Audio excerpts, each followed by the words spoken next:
Hey guys, property search, think Gladfish. I'm Alegre-Wood and this is Property Rant. So today it's a question that we get asked often and it's, why do you need my financial details? And look, the short answer of that is the reason we need that detail, and it's not just us, but it's anyone who you're exploring with, whether it be mortgage brokers, solicitors, all these things.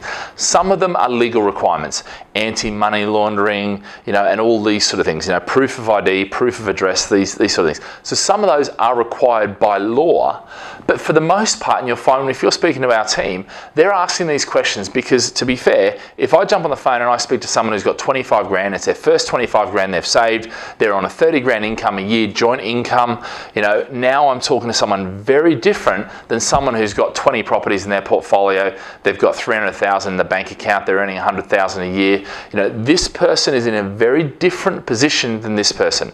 The types of questions and the type of information I'm going to give to this person versus this person are worlds apart. Okay, now, and the other thing too is not only worlds apart, but this person has less room, snuggle room potentially than this person, so therefore we're going to be a bit more conservative with this person than that person.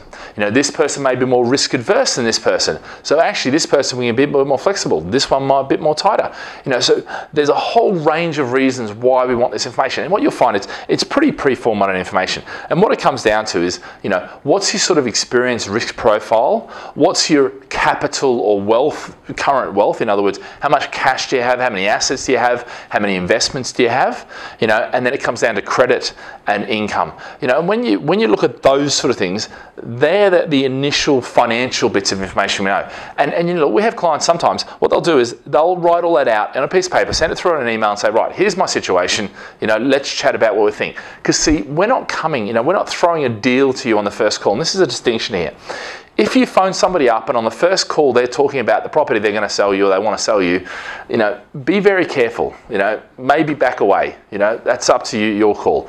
What you're going to find is when you talk to my team, we're going to go through probably the first couple of calls, we're not really going to get into the actual property that's current because we're going to go through a process first, and when you're ready, the property that's available then we can take you through.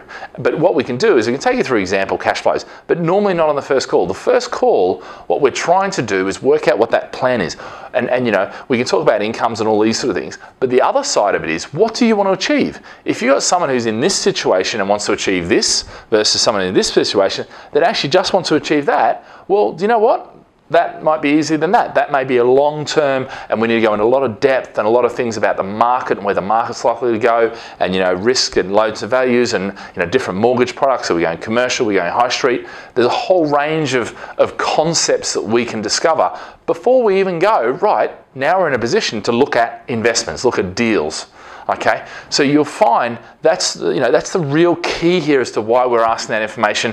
And look, in terms of security and all that, we don't sell our data, and anyone that sells data these days, really you want to be running for the hills from them because they shouldn't be. The database, the value in the database is in the relationship, not in the actual having the email address or the phone number anymore. It used to be that if you had an email address, that was great.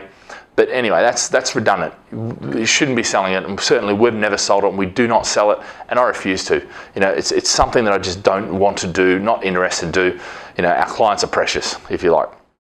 So so basically with this whole thing here, what it comes down to is, yes, we want the information, because if we can get this information up front, then we can get down and dirty with the detail, all right? So it's going to save you time by giving the information up front.